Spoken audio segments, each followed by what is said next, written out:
Olá e boas-vindas a mais uma das nossas explorações. Hoje nós temos um tema que, honestamente, tem o potencial de mudar completamente a forma como a gente enxerga praticamente todas as relações profissionais. E as relações hierárquicas também. Eu estou muito animada para a nossa análise detalhada de hoje, que vai focar numa premissa que é fascinante, mas, sendo bem sincera, é bastante desconfortável. É muito desconfortável.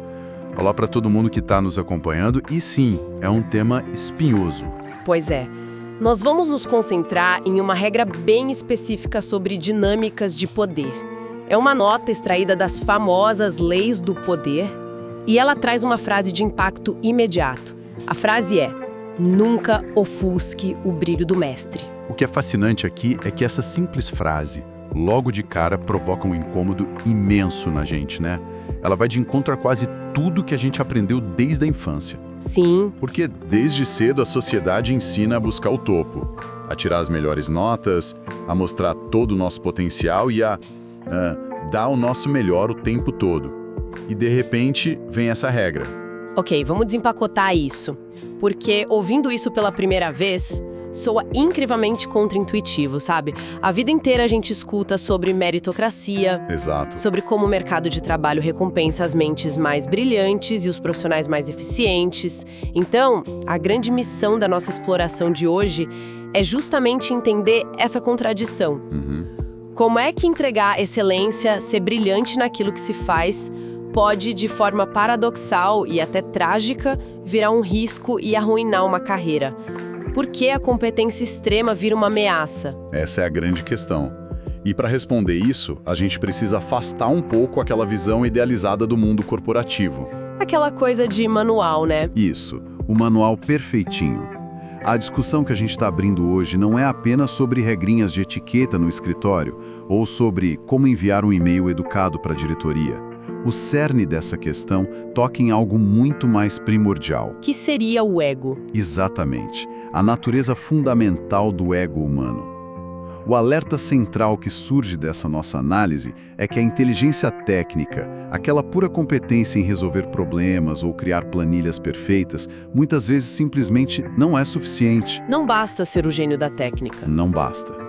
Se essa capacidade técnica não vier acompanhada de uma estratégia social muito bem afiada, ela pode se voltar de forma violenta contra a própria pessoa. É como dar um tiro no pé. E isso nos leva direto ao nosso primeiro grande ponto hoje: o perigo oculto da competência e o peso invisível do ego. Vamos destrinchar o que essa regra significa na prática diária, nas trincheiras das empresas mesmo. Vamos lá. Quando a gente fala da figura do mestre, trazendo isso para o nosso cotidiano, nós estamos falando de qualquer pessoa que esteja acima na hierarquia, certo? Certo. Pode ser a liderança direta, a gerência, mentores. Diretores ou até figuras políticas de destaque. E há uma característica universal nessas posições de autoridade. É uma necessidade intrínseca, quase vital, de se sentirem competentes, de se sentirem respeitadas e, acima de tudo, importantes. Exato. E é exatamente nessa necessidade que a armadilha se arma de forma totalmente silenciosa. O texto aponta que, se alguém na base ou ali no meio da hierarquia demonstrar um talento, uma rapidez de raciocínio ou uma inteligência de tal forma que pareça superior a essas figuras de autoridade, o resultado não vai ser uma rodada de aplausos. Ou um bônus imediato no fim do mês. Quem dera. Pelo contrário, isso vai gerar uma instabilidade emocional na liderança. Vai despertar insegurança, inveja e a sensação claríssima de uma ameaça direta à posição daquele líder. Mas espera, isso levanta uma dúvida muito natural para quem está ouvindo a gente agora. Não seria o papel de qualquer liderança eficiente querer a melhor equipe possível ao seu redor? Em tese, sim. Então, por que um talento excepcional seria visto como um ataque? Especialmente se a pessoa não tiver nenhuma intenção de tomar o cargo da chefia. Ela só quer fazer um bom trabalho. Esse é um ponto crucial que precisa de muita ênfase. A questão da intenção. O mais cruel dessa dinâmica de poder é que essa ameaça, na maioria esmagadora das vezes, é completamente involuntária. A pessoa nem percebe que está ameaçando. Não percebe. É perfeitamente possível ter alguém trabalhando duro ali apenas com o desejo genuíno de entregar um projeto excelente. sem nenhuma vontade de usurpar a cadeira da diretoria. Eu tô super focado no meu trabalho e só. Sim. No entanto, a intenção não importa para quem está no topo se sentindo ameaçado. O superior enxerga a demonstração de talento excepcional como uma tentativa velada de diminuir a autoridade dele. E para entender o porquê disso acontecer de forma tão instintiva, é imperativo a gente olhar para a psicologia dessa relação. A ligação íntima e inquebrável entre poder e ego. Faz sentido se a gente pensar na trajetória dessas pessoas, né? Ninguém chega a uma posição de alto comando sem ter algum nível de ambição e um certo apego ao status. Precisamente. Muitas pessoas que estão em posições de liderança hoje chegaram lá porque valorizam muito o reconhecimento, o aplauso, a deferência, a posição de destaque. Esses são os combustíveis diários dessas lideranças. Então, quando alguém que está abaixo, nessa mesma estrutura hierárquica, começa a brilhar demais, a emitir muita luz própria e a roubar a atenção da sala, o ego do líder entra em curto-circuito. Da tela azul. Da tela azul total. É como se a ordem natural do universo daquela pessoa estivesse sendo desafiada ali na cara dela. É como se o holofote principal, que sempre esteve fixo na liderança, fosse repentinamente desviado para a mesa do lado. A sala inteira passa a olhar para a pessoa que teve a ideia brilhante, e o líder fica no escuro. Essa é uma excelente analogia. E as reações em cadeia que se seguem a esse desvio de holofote são metódicas e muito destrutivas. Não é uma explosão do nada, né? Não é de um dia para o outro. É uma progressão de sentimentos negativos que vai corroendo a relação profissional. Primeiro, surge uma sensação imediata de competição. A liderança deixa de ver aquele talento como uma ferramenta da equipe e passa a enxergá-lo como um rival dentro do próprio território. O que deve ser exaustivo, porque, de repente, cada reunião vira um campo de batalha invisível. Você acha que está colaborando, mas está numa guerra. Com certeza. E, em seguida, essa competição evolui para o medo. Especificamente o medo da obsolescência. O líder começa a temer a perda da sua influência sobre o grupo e questiona internamente se os outros membros da equipe vão parar de respeitá-lo se perceberem que o subordinado é mais inteligente. Nossa. Depois, conforme esse talento continua entregando resultados extraordinários e ofuscando a gestão, cresce um ressentimento silencioso, amargo. E aí a bomba explode. E por fim, chegamos ao pior cenário possível: as tentativas reais e concretas de sabotagem. O líder passa a agir ativamente para limitar as oportunidades da pessoa que se destacou. Retendo informações. Exato. Retendo informações, excluindo de reuniões importantes, ou atribuindo tarefas super irrelevantes só para apagar a pessoa. É realmente assustador pensar que simplesmente fazer um trabalho excepcionalmente bem feito pode desencadear uma tempestade dessa magnitude. Ouvindo isso, a conclusão imediata que vem à mente é um tanto deprimente. Não é das mais animadoras. Quase faz parecer que a única saída para sobreviver no mundo corporativo é esconder o que a gente sabe fazer. Seria o caso de jogar no modo de baixo rendimento? Fingir ignorância e ser medíocre de propósito? Olha, é fundamental a gente esclarecer isso. Se conectarmos tudo isso com a verdadeira estratégia em jogo, a resposta é um sonoro não. A solução para esse dilema não é, de forma alguma, se fingir de incompetente ou anular as próprias habilidades. O profissional não precisa entregar um trabalho ruim ou esconder as melhores ideias. A chave para transitar nesse campo minado está inteiramente baseada em gerenciar a percepção de quem está acima. Aqui é que a coisa fica realmente interessante. Então não estamos falando de diminuir o próprio valor, mas sim de uma adaptação inteligente. Nós estamos falando de embalar essa competência de uma forma que seja palatável para o ego da liderança. Exatamente. Trata-se puramente de inteligência emocional e estratégia social aplicada. A prática dessa regra no dia a dia exige táticas muito específicas, e todas elas orbitam em torno de uma missão central, que é preservar e até massagear o ego de quem detém a autoridade. Entendi. De dar crédito ao superior sempre que possível. A segunda é demonstrar um respeito genuíno, ou sejamos pragmáticos, pelo menos um respeito estratégico pelas ideias da liderança, mesmo que não sejam as melhores. Isso exige muito sangue frio. Muito. E eu acredito que o terceiro ponto seja o mais desafiador. como apresentar as próprias contribuições e inovações de uma maneira que pareça apoiar e fortalecer a liderança existente, e não como uma tentativa de substituí-la ou superá-la. Perfeito. É como construir um palco magnífico para que a autoridade possa subir e se apresentar, garantindo que ela se sinta a estrela do show, enquanto você foi a arquiteta inteligente lá nos bastidores. Essa construção de bastidores é a essência do poder duradouro numa hierarquia. E, por falar nisso, existe uma atitude que representa o colapso total dessa estratégia toda. O que seria? Há um alerta absoluto nas fontes, o que podemos chamar de o erro fatal de qualquer relação subordinada. A regra de ouro é evitar, a todo custo, corrigir ou expor os erros da chefia publicamente. O famoso momento do "na verdade, chefe, o senhor está errado". Vamos visualizar isso porque a tensão é palpável. Pensa numa sala de reuniões cheia. Estão presentes diretores de outros departamentos, a equipe inteira, e a liderança comete um equívoco de cálculo ou de raciocínio lógico. Cenário de terror. Sim! Aí a pessoa talentosa, focada puramente na eficiência e nos dados, levanta a mão e aponta o erro na frente de todo mundo, achando que está ajudando a empresa a não cometer um erro. O que acontece na cabeça desse líder nesse exato segundo? É um desastre absoluto. Esse ponto não pode ser subestimado de maneira nenhuma por quem quer ter uma carreira sólida. Quando ocorre essa correção pública, na frente de pares e outros subordinados, o foco da discussão deixa imediatamente de ser sobre o projeto ou a planilha. O evento se transforma na destruição pública do ego do superior. Ele nem escuta mais os números. De jeito nenhum. O líder não ouve "os números da página 3 precisam de revisão". Ele ouve "eu sou mais inteligente que você e acabo de provar isso para todo mundo que você lidera". As implicações disso são devastadoras. Fazer isso é, na grande maioria dos casos, selar o próprio destino dentro da organização. Ele vai virar um alvo. Com certeza. Aquele líder jamais vai esquecer a humilhação. A meta estratégica deve ser exatamente a oposta.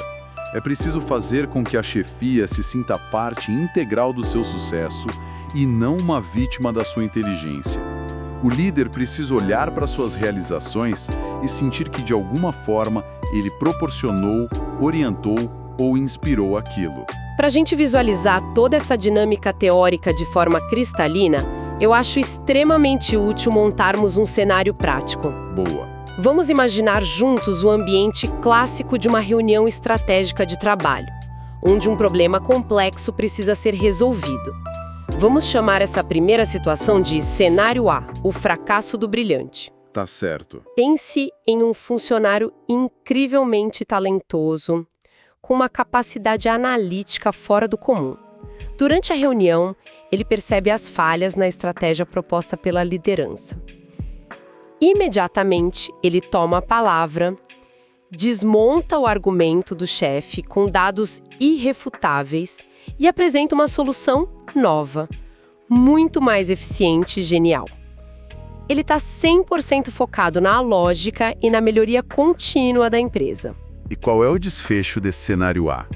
Mesmo estando absolutamente certo nos fatos, nos números e na técnica, a dinâmica de poder e o peso do ego falam muito mais alto.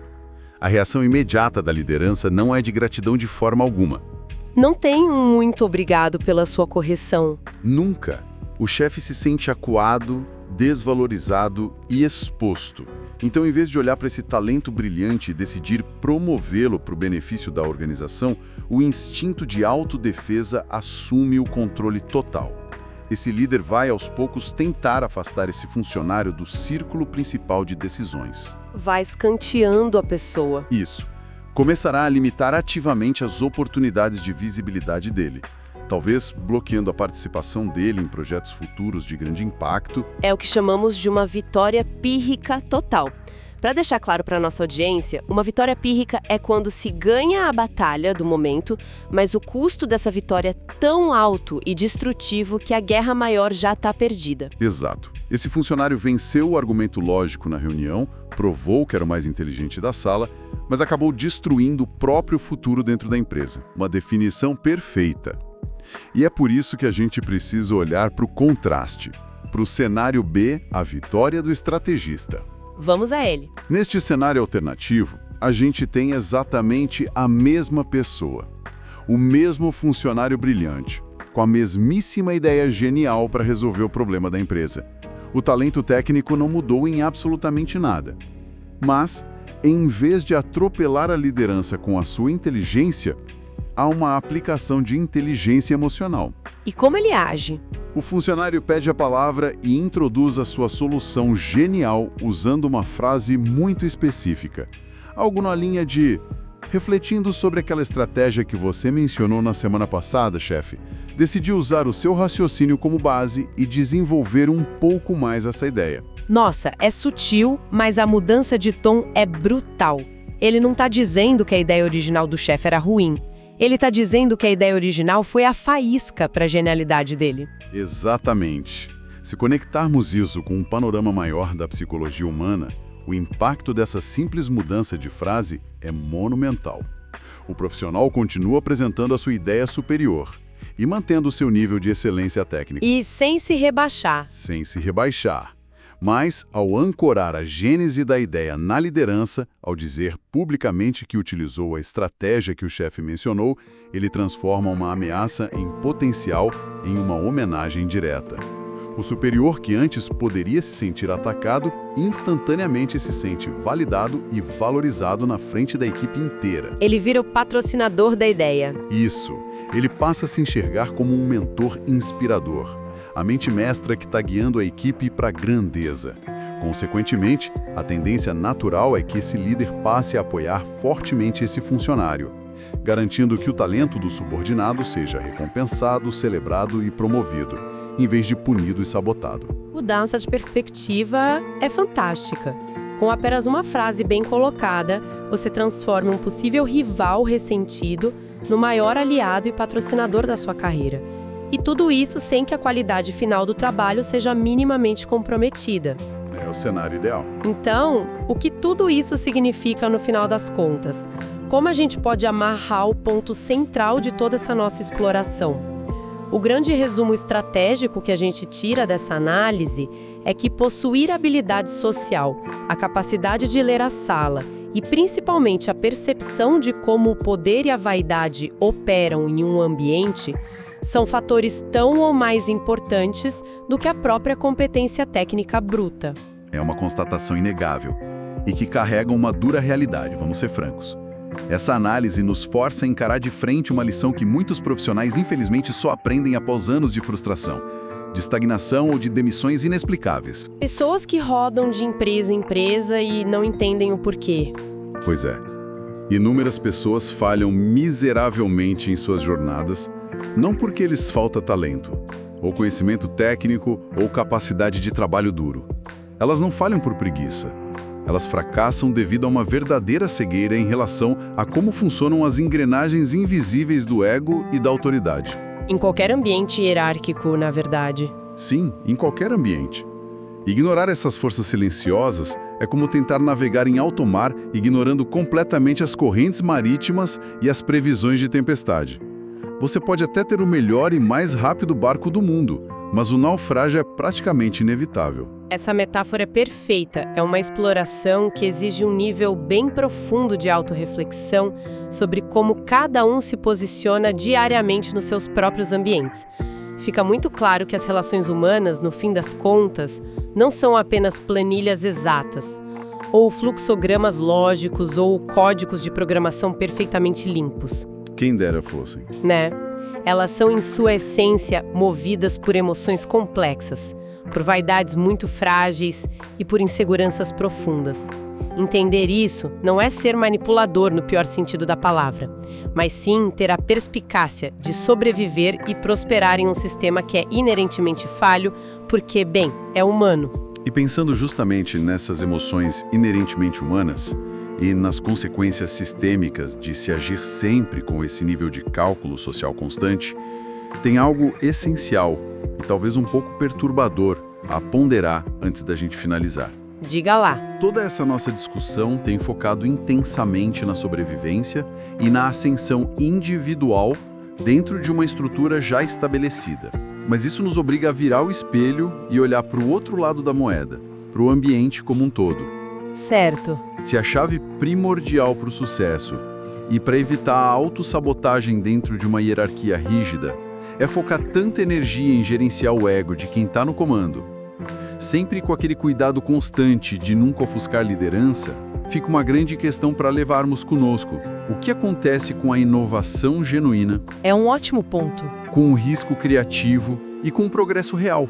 Sabe, quando as mentes mais brilhantes e capacitadas de um ambiente precisam gastar grande parte do seu tempo e da sua energia mental massageando as inseguranças de seus líderes, em vez de simplesmente buscar a melhor ideia possível e executá-la com total liberdade? O freio de mão fica sempre puxado, né? Exatamente. Qual é o custo invisível para a sociedade e para as empresas de um sistema onde a vaidade da chefia é mais importante do que a genialidade da equipe? Uau, uma provocação fenomenal e super pertinente para encerrarmos a nossa discussão de hoje. Deixa realmente muito o que pensar sobre a estrutura dos lugares onde trabalhamos, convivemos e tentamos construir nossas carreiras. Será que estamos sufocando o nosso próprio potencial para manter a paz no escritório? É algo para se refletir com calma. Sem dúvida.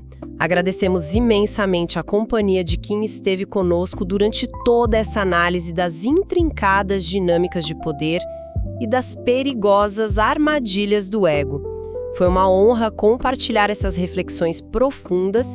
Nós deixamos no ar essa pergunta intrigante sobre a inovação e o custo do ego. Além, claro, da curiosidade sobre quais outros mistérios e complexidades do comportamento humano nós vamos desvendar no nosso próximo encontro. Até a nossa próxima exploração!